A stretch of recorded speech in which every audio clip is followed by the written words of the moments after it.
স্বাগত ডিবিসি সংবাদে, আপনাদের সাথে আছি নীলিমা জাহান। শিক্ষা মন্ত্রণালয়ের আশ্বাসে অবশেষে 7 দিনের জন্য আন্দোলন স্থগিত করলেন তিতুমির কলেজের শিক্ষার্থীরা। তবে প্রতিশ্রুতি বাস্তবায়ন ব্যত্যয় হলে কঠোর কর্মসূচির হুঁশিয়ারি দেন তারা।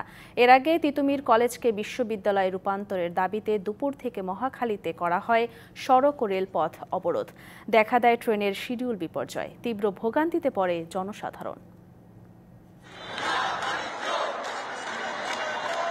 শিক্ষার্থীদের টানা 6 দিনের আন্দোলনের মাথায় সোমবার রাতে তিতুমির কলেজের শিক্ষার্থীদের সাথে কথা বলতে আসেন শিক্ষা মন্ত্রণালয়ের প্রতিনিধি। আশ্বাস দেন দাবি দেওয়া পূরণের।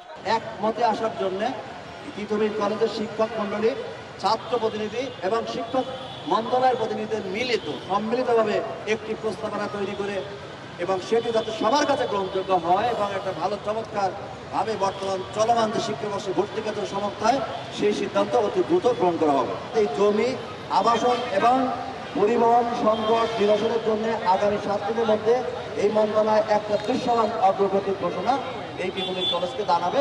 পরে অনশন ভেঙে 7 দিনের জন্য আন্দোলন স্থগিত করেন তিতুমিরের শিক্ষার্থীরা। নির্ধারিত সময়ে প্রতিশ্রুতি বাস্তবায়ন না হলে হুঁশিয়ারি দেন নতুন কর্মসূচির। এর আগে তিতুমির কলেজকে বিশ্ববিদ্যালয়ে রূপান্তরের দাবিতে টানা 6 দিন শাটডাউন কর্মসূচিতে থাকেন শিক্ষার্থীরা। আর 5ম দিনের মতো অবরোধ করা হয় কলেজের সামনের সড়ক।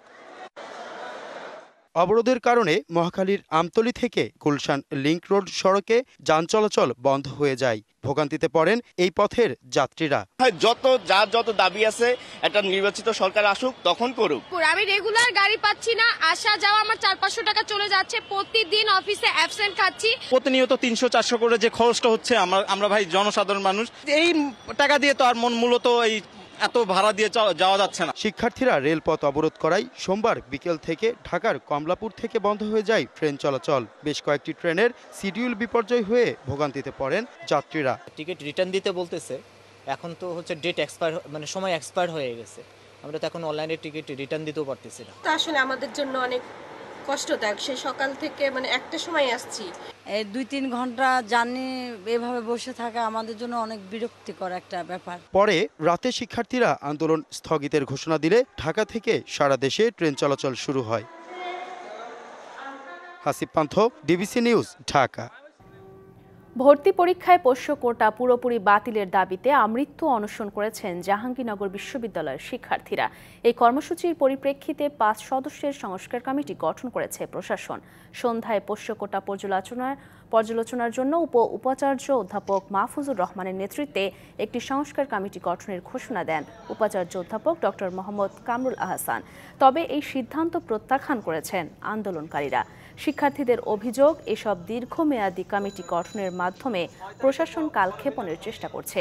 দ্রুততম সময়ে সম্পূর্ণরূপে কোটা বাতিলের ঘোষণা না দিলে আমৃত্যু অনশন কর্মসূচি চলমান থাকবে বলেও হুঁশিয়ারি দেন তারা। এর আগে রবিবার বেলা 11টায় বৈষম্য বিরোধী ছাত্র আন্দোলনের ব্যানারে বিশ্ববিদ্যালয়ের নতুন প্রশাসনিক ভবনের সামনে অনশন শুরু করেন তারা। কাউকে বিশৃঙ্খলা সৃষ্টির সুযোগ দেয়া যাবে না, সতর্ক থাকতে হবে যুদ্ধ পরিস্থিতির মতো। রাষ্ট্রীয় অতিথি ভবন যমুনায় নিরাপত্তা বাহিনীর শীর্ষ কর্মকর্তাদের সাথে পর্যালোচনা সভায় এমনই নির্দেশনা দিয়েছেন প্রধান উপদেষ্টা ডক্টর মোহাম্মদ ইউনূস। পুলিশ ও আইনশৃঙ্খলা রক্ষাকারী বাহিনীকে দেশের আইনশৃঙ্খলা পরিস্থিতি নিবিড়ভাবে পর্যবেক্ষণের জন্য একটি কমান্ড সেন্টার গঠনের নির্দেশ দেন প্রধান উপদেষ্টা। বলেন, ক্ষমতাচ্যুত স্বৈরশাসক শেখ হাসিনার ঘনিষ্ঠরা বিশৃঙ্খলা সৃষ্টির জন্য বিশাল অঙ্কের অর্থ ব্যয় করছে এবং অপতথ্য ছড়াচ্ছে। দেশবাসীকে অপপ্রচারের বিরুদ্ধে সতর্ক থাকার আহ্বান জানিয়ে তিনি বলেন, সবাইকে এই অপপ্রচারের বিরুদ্ধে লড়াই করতে হবে। তিনি একটি কমান্ড সেন্টার স্থাপনের মাধ্যমে পুলিশ ও নিরাপত্তা বাহিনীগুলোর মধ্যে সমন্বয় সাধনের উপর গুরুত্বারোপ করেন। সরকার বিরোধী লিফলেট বিতরণকারীদের বিরুদ্ধে কঠোর ব্যবস্থা নেবে সরকার। সোমবার এক ব্রিফিংয়ে একথা জানিয়েছেন প্রধান উপদেষ্টার প্রেস সচিব শফিকুল আলম। এসব লিফলেটে সরকারকে অস্থিতিশীল করার উপাদান রয়েছে বলেও মন্তব্য করেছেন তিনি। বাংলাদেশ ফরেন সার্ভিস একাডেমিতে আয়োজিত এক সংবাদ সম্মেলনে প্রেস সচিব আরও বলেন, সরকার কোনো সাম্প্রদায়িকতায় বিশ্বাস করে না। সরকারের ভাবমূর্তি নষ্ট করার জন্য কেউ কেউ মিথ্যা প্রচারণা করছে। হিন্দু, বৌদ্ধ, খ্রিস্টান ঐক্য পরিষদের যে 23টি অভিযোগ করেছে সেই ব্যাপারে সরকার তথ্য সংগ্রহ করেছে। এর মধ্যে 22টি ঘটনার সাথে সাম্প্রদায়িক কোনো বিষয়ের কোনো সম্পর্ক পাওয়া যায়নি। ভুয়া তথ্যের মাধ্যমে গুজব ছড়িয়ে বাংলাদেশের বিরুদ্ধে অপপ্রচার চালিয়ে আন্তর্জাতিকভাবে অবরোধের প্রেক্ষাপট তৈরির চেষ্টা চলছে বলেও অভিযোগ করেন শফিকুল আলম। তারা দেখাতে চায় যে বাংলাদেশে প্রচুর মাইনরিটি কিলিং হচ্ছে এবং আমাদের গভর্নমেন্ট এই বিষয়ে কিছুই করছে না। ফেক নিউজের মাধ্যমে আমাদেরকে যদি প্রমাণ করে যে হ্যাঁ বাংলাদেশে এই ঘটনাগুলো ঘটছে, তাহলে এমনও হতে পারে যে এরাই আবার পার্লামেন্টে মোশন নিবে যে বাংলাদেশের এগেইনস্টে স্যাংশন আনো। ঢাকায় তারা 70টা জায়গায় লিফলেট বিতরণ করবেন। আমাদের যেগুলো আমরা ইন্টেলিজেন্স গ্যাদারিং যেটা হচ্ছে, আমরা যেটা জেনেছি 3টা জায়গায় ওরা করতে চেষ্টা করেছে এবং সেখানে অ্যারেস্ট আছে। সংস্কার চলমান প্রক্রিয়া জানিয়ে বিএনপির জ্যেষ্ঠ যুগ্ম মহাসচিব রুহুল কবির রিজভী বলেছেন, এই সংস্কারের জন্য সবকিছু আটকে রাখা গ্রহণযোগ্য হবে না। সংস্কারের কথা বলে গণতন্ত্রের পথ আটকে রাখলে মানুষ স্বাভাবিকভাবে নেবে না। সোমবার দুপুরে মুন্সিগঞ্জ জেলা বিএনপির আংশিক আহ্বায়ক কমিটির সদস্যদের নিয়ে শহীদ রাষ্ট্রপতি জিয়াউর রহমানের সমাধিতে শ্রদ্ধা জানান রুহুল কবির রিজভী। পরে তিনি জানান, অন্তর্বর্তী সরকারকে নির্বাচনের রোডম্যাপ দিতে হবে যেন জনগণের বঞ্চনার দুঃস্বপ্ন দূর হয়। সমালোচনা না নিতে পারলে উপদেষ্টার পদ ছেড়ে রাজনৈতিক দল করারও আহ্বান জানান রিজভী। বলেন, বিরুদ্ধাচরণ নয়, আরও দায়িত্বশীল হতে সরকারের সমালোচনা করছে বিএনপি। এ সময় যে কোনো আন্দোলন দমাতে পুলিশের শটগান ব্যবহার বন্ধের আহ্বান জানান বিএনপির এই নেতা। ন্যূনতম সংস্কার ছাড়া নির্বাচন দেয়া ঠিক হবে না বলে মন্তব্য করেছেন জামায়াত ইসলামীর আমির ডাক্তার শফিকুর রহমান। ফেনীতে বাঁধ পরিদর্শনে গিয়ে তিনি আরও বলেন, স্বৈরাচার যেন আর ক্ষমতায় আসতে না পারে সেজন্য সকল রাজনৈতিক দলকে ঐক্যবদ্ধ হতে হবে।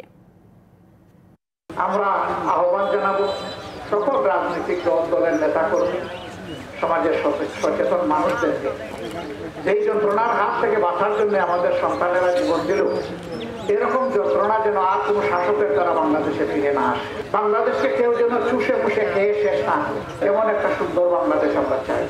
বাংলাদেশের রাজনীতিতে পুরনো দুর্বৃত্তদের আর ফিরে আসতে দেয়া যাবে না। তারা ফিরে আসলে জুলাই বিপ্লব ব্যর্থ হবে বলে মন্তব্য করেছেন গণ অধিকার পরিষদের সভাপতি নুরুল হক নূর।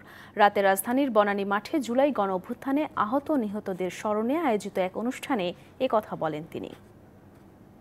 ফ্যাসিবাদী রাষ্ট্র কাঠামোর বিলোপ এবং নতুন রাজনৈতিক বন্দোবস্তের মাধ্যমে আগামীর কাঙ্ক্ষিত নতুন বাংলাদেশ আমরা গড়ে তুলতে চাই। ফ্যাসিস্টের পতন হয়েছে, স্বৈর শাসক পালিয়ে গিয়েছে। পৃথিবীর ইতিহাসে যেভাবে স্বৈর শাসকদের পতন হয়, একই পতন এখানেও হয়েছে। রাজনৈতিক সরকারের অযাচিত হস্তক্ষেপের কারণে দেশের ব্যাংক খাত এখন খাদের কিনারায়, আর প্রকল্প প্রণয়নে দায়িত্বশীলদের অদক্ষতায় লুট হয়েছে কোটি কোটি টাকা। এমন সব মন্তব্য করেছেন অর্থনৈতিক কৌশল পুনর্নির্ধারণ সংক্রান্ত টাস্ক ফোর্স এর সদস্যরা। এনএসি সম্মেলন কক্ষে ব্রিফিংয়ে পরিকল্পনা উপদেষ্টা মন্তব্য করেন, শেখ হাসিনার অর্থনৈতিক ব্যবস্থা নিয়ে বেশি দিন চলতে পারত না দেশ। আওয়ামী লীগ সরকারের সীমাহীন দুর্নীতি আর অনিয়মে বিপর্যস্ত দেশের অর্থনীতি। প্রতিটি খাতকেই অনেকটা আইন করেই যেন ধ্বংস করা হয়। দুর্নীতিকে প্রশ্রয় দিয়ে ধ্বংস করা হয়েছে রাষ্ট্রীয় প্রতিষ্ঠানগুলো। এ অবস্থায় অর্থনৈতিক কৌশল পুনর্নির্ধারণের প্রয়োজনীয়তা দেখা দিয়েছে। রাজধানীর শেরেবাংলা নগরে আয়োজিত ব্রিফিংয়ে বিপর্যস্ত অবস্থার খণ্ডচিত্র তুলে ধরেন এ সংক্রান্ত টাস্ক ফোর্সের সদস্যরা। ব্যাংকিং কোম্পানি অ্যাক্ট যেটা ছিল, এটা ক্রমান্বয়ে বছরের পর বছর ধরে বারবার এটাকে দুর্বল থেকে দুর্বলতর করা হয়েছে। এখানে পরিবারতন্ত্রকে প্রাধান্য দিতে চেয়ে, যার কারণে এখানে নিয়ম কানুনের ব্যর্থ হয়েছে। এ সময় আবারও উঠে আসে সরকারি কাজের চরম অদক্ষতার চিত্র। রিসোর্স বিনিয়োগ করছি, এক্সপেক্টেড রিটার্ন পাচ্ছি না। দুর্ভাগ্যজনক হলো সত্যি ফিজিবিলিটি স্টাডিটা বোঝে আমি ডিসিশন এর কোনো জায়গায় ক্যাপাসিটি দেখি না। খাতভিত্তিক দুর্দশার চিত্র স্মরণ করিয়ে দিয়ে নতুন কর্মকৌশল তুলে ধরেন টাস্ক ফোর্সের সদস্যরা। আমাদের সমস্যা হচ্ছে আমাদের ইনস্টিটিউশনগুলো আমরা ঠিকমতো সাজিয়ে দিতে পারি না। উপদেষ্টার কাছে প্রশ্ন ছিল, আমলাতন্ত্রের পরিবর্তন ছাড়া টাস্ক ফোর্সের সুপারিশ কি বাস্তবায়ন সম্ভব? টাস্ক ফোর্সের কত জিনিস বাস্তবায়ন হবে হবে না সেটা তো 1990 সালে আমিও টাস্ক ফোর্সের মেম্বার ছিলাম। সেটা তো reports of task forces মেহরামান Soban lead, এটা তো খুবই প্রসিদ্ধ এবং বলা হয় যে ওটার থেকে তো কখনোই কোনো কিছু হয়নি। আমরা যদি এখান থেকে একটাও করতে পারি তাহলেও বুঝবো যে ওটা থেকে এটা একটু ডিফারেন্ট। গেল 30শে জানুয়ারি অর্থনৈতিক কৌশল পুনর্নির্ধারণ সংক্রান্ত টাস্ক ফোর্সের প্রতিবেদন প্রধান উপদেষ্টার কাছে হস্তান্তর করা হয়। মুস্তফা মাহবুব, ডিবিসি নিউজ, ঢাকা। বাংলাদেশ সহ বেশ কিছু দেশে সম্প্রতি কার্যক্রম স্থগিতের পর এবার মার্কিন উন্নয়ন সংস্থা US agency for international development বা ইউএসএইড বন্ধের পায়তারা করছেন দেশটির প্রেসিডেন্ট ডোনাল্ড ট্রাম্প। সোমবার স্পেস এক্সের এক আলোচনায় মার্কিন ধনকুবের এবং ট্রাম্প প্রশাসনের সরকারি কর্মদক্ষতা বিভাগের প্রধান ইলন মাস্ক জানান, ইউএসএইড পুরোপুরি বন্ধে সম্মত হয়েছেন ডোনাল্ড ট্রাম্প। দাতা সংস্থাটি বন্ধে তিনি কাজ করছেন বলেও জানান। যুক্তরাষ্ট্রের সপ্তাহের প্রথম কর্মদিবস সোমবার ইউএসএইডের কর্মকর্তা কর্মচারীদের বাড়িতে থাকার নির্দেশ দেওয়া হয়। মার্কিন গণমাধ্যম জানাচ্ছে এদিন ওয়াশিংটন ডিসিতে সংস্থাটির কার্যালয় বন্ধ ছিল।